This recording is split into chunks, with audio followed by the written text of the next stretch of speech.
Morning guys, Buckskin Dave here. I'll get you a cup of coffee. We're going to have a discussion about using 3F or 2F powder in these bigger calibers. I get a lot of 3F in a 58 with a big question mark, and I know that, you know, 3F has always been a smaller bore stuff, but since the 80s I've been using 3F for everything. So I know the 3F has probably develops a little more pressure. The only way I can tell that is I usually get a little more velocity. So let's do some shooting. Let's shoot some 2F and 3F through the chrony and see what happens. I've got my hunting load in this 58. It is 80 grains of 3F. We'll shoot one and get a velocity, and then we'll put some 2F in here with the same ball, same patch, same type of stuff. See where we go with it. So I got it set up. I'm just going to shoot at that white plate out there. So let's see where it goes.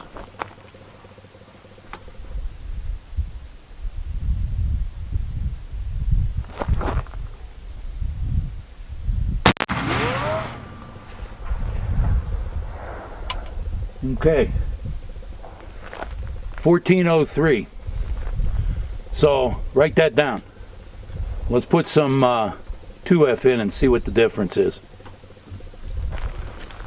Now I got 80 grains of 2F in there with everything else the same thickness patch, same balls and everything. So let's try it again.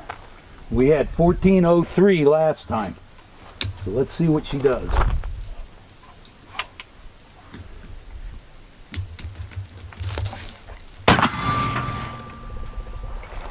1291. So 1291, it's almost 13, so it's 100 feet per second. You know, in a high-powered rifle that's going 2,000, 3,000 feet per second, 100 feet per second isn't that big a deal. With these guns, 100 feet per second is a big deal. Back in the day, when some of the books were written, the Bibles of black powder and stuff, that said 2F was a 50 caliber or better, and 3F was a 45 and a 32. 1F was cannon powder, and 4F was priming powder. There's truth to that, but I've been using 3F because I like just having one powder. And as far as flashing the flash powder, 4F, I've always used the same powder in my pan and really never had bad results.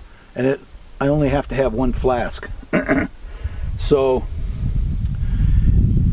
back in those days though, Thompson Center and Lyman and all these guys were making rifles, and they had like 120 grain loads or 140 grain loads to put in there, and it was 2F powder. When you start getting up into them higher grades, you see you get more velocity. So like if I want to get 100 more feet a second, so instead of putting 80 in here, maybe I'd put 90 or 100. Okay, so you use more powder to get the same results. That's one of the reasons I went to the 3F. I use less powder, it's a little cleaner, and I get good results and good velocities. And any of you guys that have watched the videos before, the rifle's accurate, so that's why we're doing that. So I'm going to shoot some more and get an average, so you guys know what kind of average it is. I think it's going to end up being about 100 feet a second because I've done this before. So anyway, get another cup of coffee. I'll shoot some more and get an average going, and we'll go from there. By the way, the bluebirds are still using the house. I'm looking at them right now. So okay, so anyway, the samples that I have here are probably, these are probably your most common used stuff. I guess depending on what you shoot, to some guys might shoot some 1F. So you got 2F, and this is GoX, 3X, and this is GoX also, and this is in the old metal GoX can. And then this one here is 4F. It's in a super old. This 4F I know I bought in the probably in the early to mid 80s. This stuff here I'm not sure where I got it.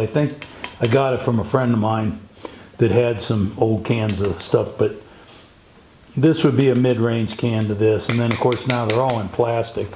And then what I have here is I have a can of Schutzen. This one is 3F. And this is Graff & Sons. And I bought a case of this, God, probably 15, 20 years ago when it first kind of came out. And they said that their charcoal was made from alder or something of that nature, and it was a lot cleaner. And I tried it for that reason. I bought a case of it. I still got probably 3 or 4 pounds of it left from that. So anyway, here's our powders. And I'm going to get you close up and I'll see if you can see the difference between the 3 granulations. Okay, so on the left is these 3 little piles. On the left is 4F, in the middle is 3F, and on the end is 2F here. And you can see the little bit, see the size difference in the granulations.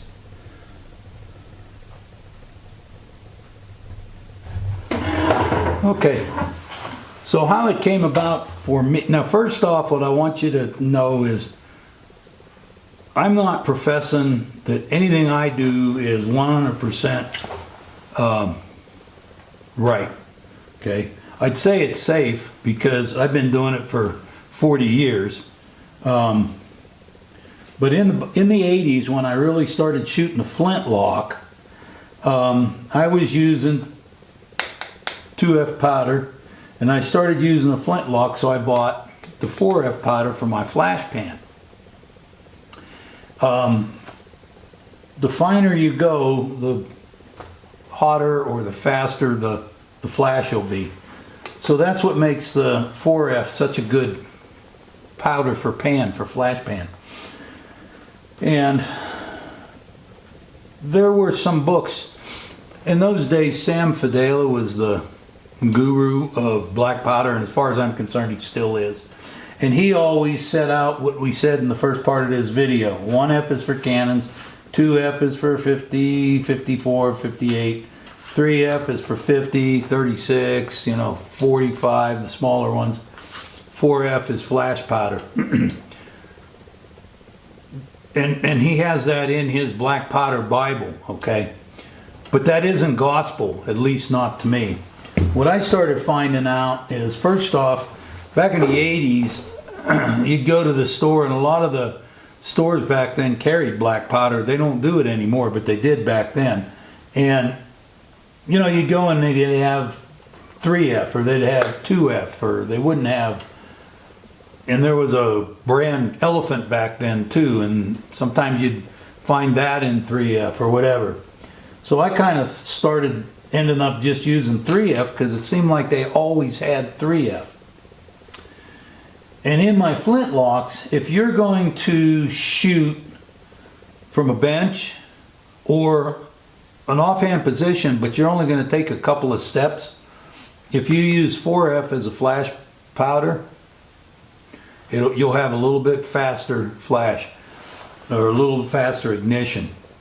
Good fast ignition is more a part of a well-designed lock system than it is 3F or 4F. The 4F will give you a little faster flash. What I found is I don't do a lot of that type of shooting. I'm a hunter, so when I put 4F in my pan and then went walking off, what I found was happening is the shaking of the rifle being carried would shake those little tiny 4Fs down into your flash hole, and there'd be nothing in the deal. And if there was in the pan, if there was anything in the pan, it would burn like a fuse down to there. So I found that 3F doesn't do that as much. So that's why I kind of like 3F. I have used 2F as a priming and a charge, and it works fine too. Again, if you have a good fast lock and a good lot of spark, it'll work fine too. And the granulations are bigger, and they won't come out of the pan and work their way through the the bottom of the frizzen or any of that stuff. But then I started going a little further on, and I'm like, why do I got to worry about whether I got 2F, 3F, or whatever? I'm going to shoot them all 3F. I can use it for pan powder. I can use it in any of my guns. And the only difference between 3F and 4F is, in my opinion, it's a little bit hotter because it's a finer granulation. So you have to adjust your load with that in mind. If you're used to using 120 grains of 2F for your pet hunting load, say in a 50 or 54, probably in a 54, then you might want to start working that load up down around 80 with 3F and work it up until you see if that's going to be okay for you, you know. I kind of worked out to where everything I do is 3F, so I work all my loads up from there. It works in my Flintlocks. That's why I do it. Now, like I said, if you're not comfortable with that, fine. Do it the way you read in a book or what you've heard, you know. But if you are careful and you crony everything and you see what's going on, sometimes you'll find that the 3F shoots a little bit better, and it's a little bit cleaner. Older books is another reason I like that Lyman put out. It actually has black powder loads in it. And so one of the things I noticed, if I can find it, it has a load in here for the 5140 sharps, and it also has the 5070 government and the 45120. The 45120 is the closest to my 4590, and it has a FFG load starting out with 85 grains.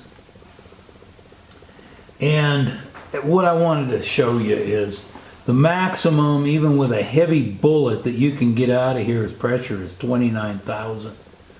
That'd be copper units in this book, 21,000. And then your smokeless loads are, I'm going to the hot end. Your smokeless loads are in the 34,000. So, and then even in your 4570, using these loads of FFG, you're looking at 16,000, 8,000, 8,400. So your pressures are very low. So, anyway, any of you guys recognize this? It's not finished. It's complete, but it's not finished. But I just fired a round through it, and apparently this stock is just loose enough that it moves a little and affects the action, which I can fix as I finish it. But for right now, what I want to do is I have one here. This is 80 or 75 grains of 3F. We're going to crony it, and then I have one in my pocket that's 75 grains of 2F with the same size 500 grain bullet. So I don't know that I'm going to hit anything because the sights are, I mean, this is the second time I've shot this. So let's give her a whirl. See what the crony has to say about her. I'm going to try to hit something though.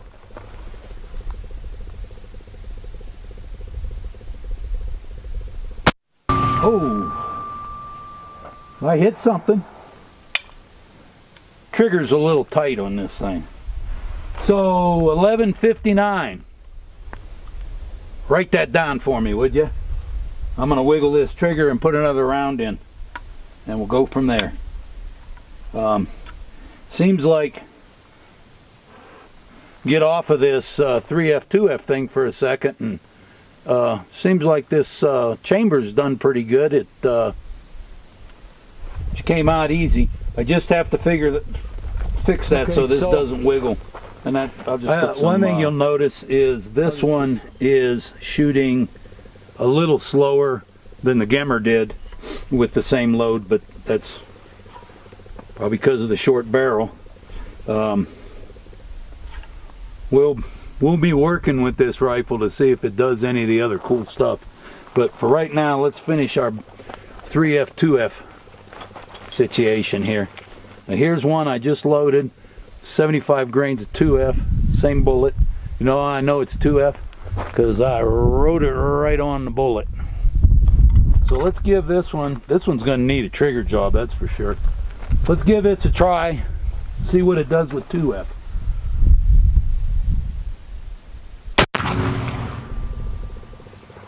$11.51. Ain't that something?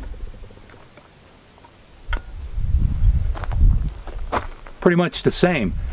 I think you're going to find with cartridge guns, you're not going to get much difference because it's all compacted into almost like a cube, almost like one of your pellets that you buy and these modern muzzleloader fellas buy. I don't think you're going to find much difference in velocity. I mean, 1151, 1159, there you are. So GoEx come up with a cartridge grade black powder. I've never used it, never had to, and I don't know what the claim to fame is for it, but they did come up with that, and it was for cartridge guns. But anyway, all right, well, I'm going to do the same thing here. I'm going to shoot, I loaded up a couple. I'm going to see if there's an average and get you another cup and we'll go from there. I want to emphasize, if you do not feel comfortable putting 3F in your gun, don't do it. Follow the book. I've been using 3F in bigger guns and in the cartridge guns. I have no idea how any of the phony powders work. Okay, them counterfeit powders, the only one that I've ever used is with any extent is Pyrodex, and it was okay. I like it, but when you shoot both cap guns and flintlocks, you kind of got to go back to black powder because the flint won't ignite those phony powder, those counterfeit powders. So I don't know how they work, but I just use black powder. It's what they're designed for. The only time I've ever used a lot of Pyrodex is for cap and ball, just because it's a little bit cleaner. But they have to be cleaned just like black powder guns anyway. So 3F over 2F in your muzzle stuffer, you get a little bit better velocity. And it seemed like it averaged about 100 feet a second. Was up and down. Cartridge wasn't any different. If it's compacted the same way, I think you're going to have the same deal whether you use cartridge, 1F, 2F, 3F. I would not use 4F in a gun, in any gun as a main charge. Will it work? Probably. Is it safe? Maybe. I would not use 4F for any of that. But you could probably interchange 2F and 3F. But as you get into the higher powder measures, the higher powder charge, you're going to want to reduce the 3F load. You're not going to want to put 150 grains of 3F in a gun just because it's okay with 150 grains of 2F. That I probably wouldn't do either. But the loads that I use in that 80 to 100 grain thing, I think you can interchange them. And I seem to get a little bit better velocity. And it seems like they're just as accurate. I have never had a problem with accuracy. Do what you want. Don't do what I do unless you want to, and work up to it slow. Anyway, I'm Buckskin Dave. I'll see you next time. Stick with the channel because I'm starting to get video from my game cameras, and if I get anything good, we'll put some on. So have a great day, and thanks for stopping in. Bye-bye.